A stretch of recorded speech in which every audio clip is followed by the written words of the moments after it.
नमस्कार दोस्तों, मेरा नाम है सोहित कुमार और आप सभी का स्वागत है हमारी यूट्यूब की क्लास पर। हम लोग पढ़ रहे हैं फिजिक्स के अंतर्गत हम लोगों ने क्या देखा था, गति के समीकरण भी देख लिया और गुरुत्वाकर्षण भी देख लिया और उसी को आगे बढ़ाते हैं। आज जानेंगे हम फ्रिक्शन, जिसको हम इंग्लिश में बोलते हैं फ्रिक्शन और हिंदी में घर्षण बोलते हैं। घर्षण होता क्या है? मान लीजिए हम जब दो वस्तुओं को आपस में रगड़ते हैं तो उनके बीच में जो बल लगता है उसे हम घर्षण कहते हैं। यह कितने टाइप का होता है? तो यह इसको लगभग तीन भागों में बांटा गया है। तीन तरह के होते हैं। सबसे पहले क्षैतिज घर्षण। इसमें क्या होता है, संपर्क में रखी हुई दो वस्तुओं के बीच यह कार्य करता है। जैसे मान लीजिए ये दो वस्तु हैं और दूसरी वस्तु ये है। इसको हम आगे की तरफ मूव करें इस साइड और इसको हम इस साइड लगाएं तो घर्षण बल इन दोनों के बीच में कार्य करेगा। इन दोनों के बीच में कार्य करेगा। जो घर्षण बल होगा, इसका घर्षण बल वो एक दूसरे का विरोध करेगा। इसको इधर लगाएगा और इसको इस साइड लगाएगा जो घर्षण बल होगा। और क्या होता है कि यह सदैव गति का विरोध करता है। और दूसरे एग्जाम्पल से आपको समझाना चाहें तो जैसे मान लीजिए यह रोड होती है, रोड, उस पे कोई वाहन चलता है, उस पर कोई वाहन चलता है, उस पर कोई वाहन चलता है तो जो उसके टायर होते हैं, टायर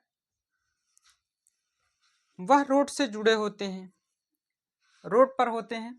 जब घर्षण लगता है, जब घर्षण लगता है टायरों के द्वारा किस पर, रोड पर, तब हमारा जो वाहन है वह आगे की तरफ बढ़ जाता है।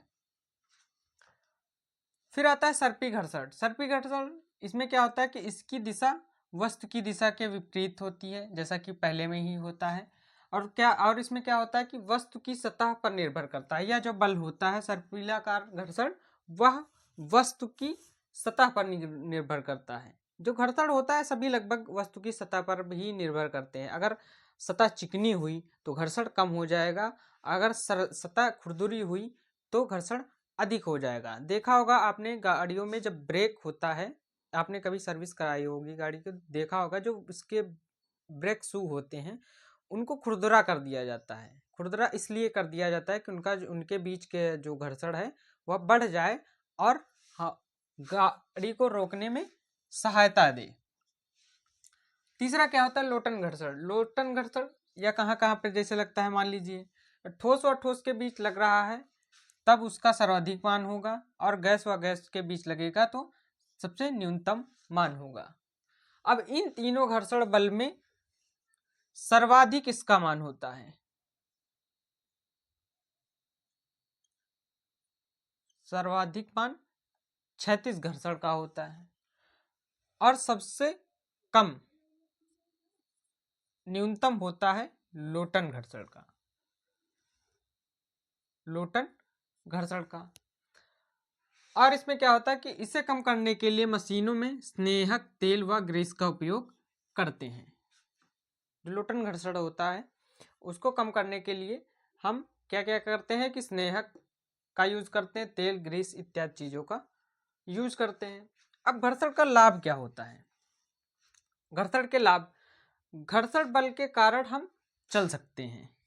अगर हम जब चलते हैं तो जब हमारे पैर होते हैं वह जमीन पर फ्रिक्शन के कारण आगे बढ़ते हैं। अगर फ्रिक्शन ना हो, फ्रिक्शन यानी घर्षण ना हो तो हम फिसलकर गिर जाएंगे।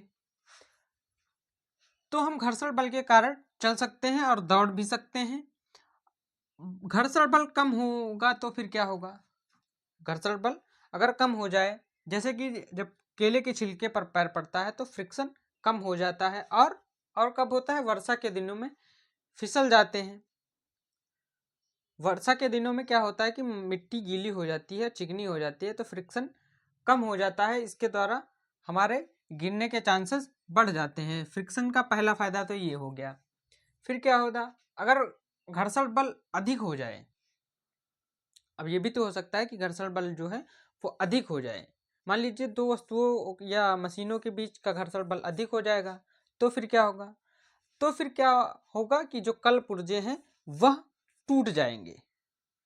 अगर घर्षण बल अधिक हुआ तो कल पुर्जे जो होते हैं वह टूट जाते हैं। इससे पहले वाले वीडियो में फिर बताया था मैंने आपको कि गुरुत्वाकर्षण, अब जो गुरुत्वाकर्षण होता है वह कौन कौन सी चीजों पर निर्भर करता है। क्या बताया था कि सबसे पहले तो गुरुत्वाकर्षण जो बल है वह दो बिंदुओं के बीच लगता है, दो बिंदुओं के बीच लगता है। गुरुत्वाकर्षण का और क्या बताया था इसके बारे में कि जो गुरुत्वाकर्षण बल होता है वह दो बिंदुओं के बीच की दूरी के व्युत्क्रमानुपाती होता है। दूरी को हम r से डिफाइन करते हैं, ठीक है। तो क्या बताया था कि जो गुरुत्वाकर्षण बल होता है वह दोनों बिंदुओं के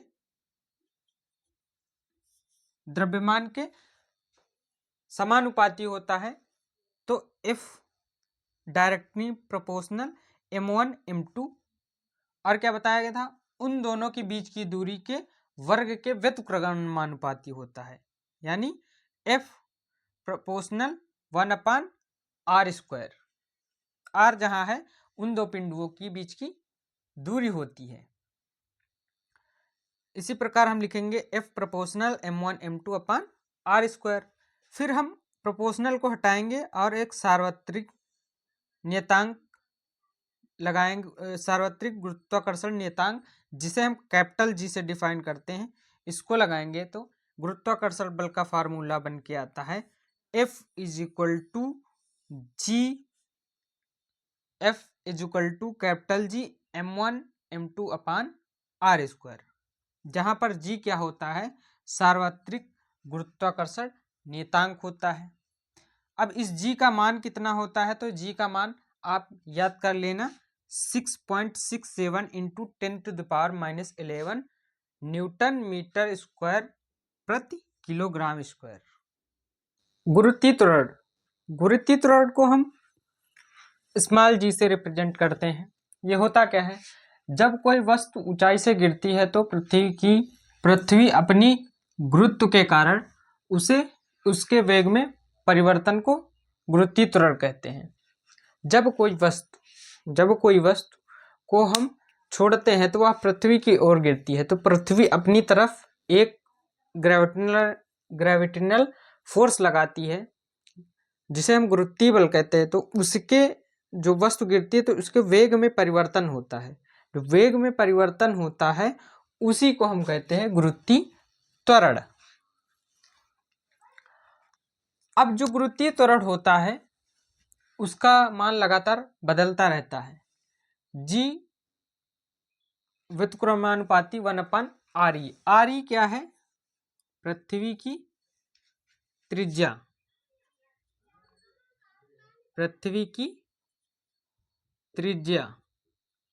को हम re से रिप्रेजेंट करते हैं। तो जो गुरुत्वीय त्वरण है वह ध्रुवों पर क्या होगा, तो ध्रुवों पर G का मान सर्वाधिक होता है, यानी जो ध्रुव की क्षमता होती है वहां पर गुरुत्वीय त्वरण अधिक हो जाता है। और क्या होता है, विषुवत रेखा, जो हमारे पृथ्वी की विषुवत रेखा है वहां पर G का मान न्यूनतम हो जाता है, यानी गुरुत्वाकर्षण बल कम हो जाता है। और पृथ्वी के केंद्र में, ये रही हमारी पृथ्वी, तो ये जो पृथ्वी है यहाँ के केंद्र पर यहाँ पर शून्य मान हो जाता है, और ये हो जाते हैं ध्रुव, जिनको हम इंग्लिश में पोल कहते हैं। और ये हो जाती है विषुवत रेखा। विषुवत रेखा पर न्यूनतम होता है मान, ध्रुव पर अधिकतम होता है, किसका, स्मॉल g का मान ध्रुव पर अधिकतम होता है, विषुवत रेखा पर न्यूनतम होता है, और जो पृथ्वी का केंद्र होता है, सेंटर पॉइंट, वहां पर इसका मान 0 होता है। अब जान लेते हैं कि दो चीजें आपने सुनी होगी, एक होता है द्रव्यमान, दूसरा होता है भार। द्रव्यमान को हम m से रिप्रेजेंट करते हैं, किससे? m से, और भार को हम w से। ठीक है, इनमें डिफरेंस क्या होता है द्रव्यमान एवं भार में? तो द्रव्यमान क्या होता है? वस्तु में निहित पदार्थ की मात्रा को उस वस्तु का द्रव्यमान कहते हैं। सिंपल सी बात है, वक्त किसी वस्तु में जो उसकी मात्रा होगी उसको हम वस्तु का द्रव्यमान कहेंगे। जो द्रव्यमान होता है वह सदैव अपरिवर्तित रहता है, क्योंकि अब उसका जो कंपोनेंट है वह तो कम ज्यादा नहीं हो सकता है, इसीलिए वह अपरिवर्तित रहता है। क्या? द्रव्यमान। और इसका मात्रक होता है किलोग्राम। अब भार जो है, भार क्या होता है? तो कोई पिंड या ग्रह किसी वस्तु को जिस बल से अपनी ओर आकर्षित करता है, जिस बल से अपनी ओर आकर्षित करता है उसे उस वस्तु का भार कहते हैं। जैसे मान लीजिए एक पिंड है, जैसे मान लीजिए यही अपनी एक पृथ्वी हो जाती है, पृथ्वी को ही बना लेते हैं पृथ्वी। ठीक है, अब किसी वस्तु को, ये कोई वस्तु यहाँ पर है, उसको जो अपनी ओर जिस बल से खींचेगी, मान लीजिए जी, तो जिस बल से खींचेगी वही उस वस्तु का भार हो जाएगा। इसका मात्रक mg होता है। और W डायरेक्टली प्रोपोर्शनल, W मतलब भार डायरेक्टली प्रोपोर्शनल होता है G, स्मॉल g यानी हमारे गुरुत्वीय त्वरण के। तो जो भार है वही सेम पोजीशन हो जाएगी कि भार जो है वो सेंटर पर हो जाएगा 0, ध्रुव पर हो जाएगा अधिकतम, ध्रुव पर अधिकतम हो जाएगा, और जो विषुवत रेखा है यहां पर न्यूनतम हो जाएगा। भार सिमिलर जैसे काम है गुरुत्व जी का, उसी तरह भार हमारा बदल जाता है। विषुवत रेखा पर होता है न्यूनतम, और ध्रुव पर अधिकतम, और सेंटर पॉइंट पर 0, क्योंकि जो W है डायरेक्टली प्रोपोर्शनल स्मॉल g के होता है। अब भार से रिलेटेड कभी कभी उदाहरण पूछता है, कहीं जैसे कि लिफ्ट, क्या जैसे एग्जाम्पल बहुत पूछा जाता है एग्जाम में कि लिफ्ट में किसी वस्तु का भार, लिफ्ट में किसी वस्तु का भार, लिफ्ट ऊपर जा रही हो समान वेग से, लिफ्ट नीचे जा रही हो समान वेग से, त्वरित वेग से ऊपर जा रही हो, तो बदलता क्या है? तो फार्मूला क्या हो जाएगा? W is equal to mg plus minus a जहां पर होता है त्वरण, जैसा कि पहले में मैंने बताया, ए को, त्वरण को हम ए से रिप्रेजेंट करते हैं। तो सबसे पहला क्वेश्चन क्या बनता है? यदि लिफ्ट समान वेग से ऊपर जा रही हो, समान वेग से ऊपर जा रही है, तो ए का मान 0 हो जाएगा, यानी एक्सीलरेशन, एक्सीलरेशन जो है वह 0 है। एक्सीलरेशन 0 है तो W is equal to mg plus 0। तो जो भार है वह समान रहेगा, एक समान रहेगा। अगर लिफ्ट में मेरा भार 65 किलो है या 45 किलो है, जितना भी है वह रहेगा, तो अगर एक समान वेग से ऊपर लिफ्ट जा रही है तो उसका भार नहीं बदलेगा। उसी प्रकार अगर लिफ्ट समान वेग से नीचे जा रही हो तो ए 0 हो जाएगा, W is equal to mg minus 0, फिर भी हमारा भार समान ही रहेगा।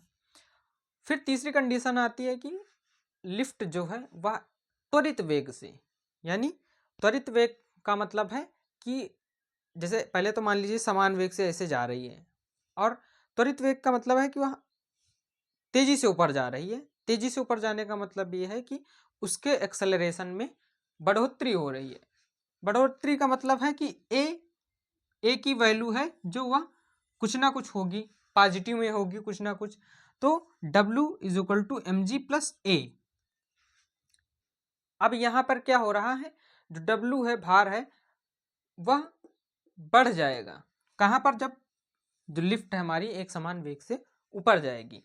उसी प्रकार जब एक समान वेग से त्वरित वेग से, जिसे हम कहते हैं त्वरित वेग से नीचे आएगी, तो फिर यहाँ पर ए की वैल्यू कुछ ना कुछ हो जाएगी, और W is equal to mg minus a, और फिर क्या होगा कि वहाँ भार घट जाता है। एक और एग्जाम्पल पूछा जाता है कि यदि लिफ्ट की लिफ्ट की डोरी टूट जाए, डोरी टूट जाए, तब क्या होता है? तब डोरी टूटने के कंडीशन में जी इज इक्वल टू 0 हो जाएगा, जी इज इक्वल टू 0 हो जाता है। अब जानते हैं कि पलायन वेग, जिसको हम इंग्लिश में एस्केप वेलोसिटी कहते हैं, एस्केप वेलोसिटी, ये होती क्या है?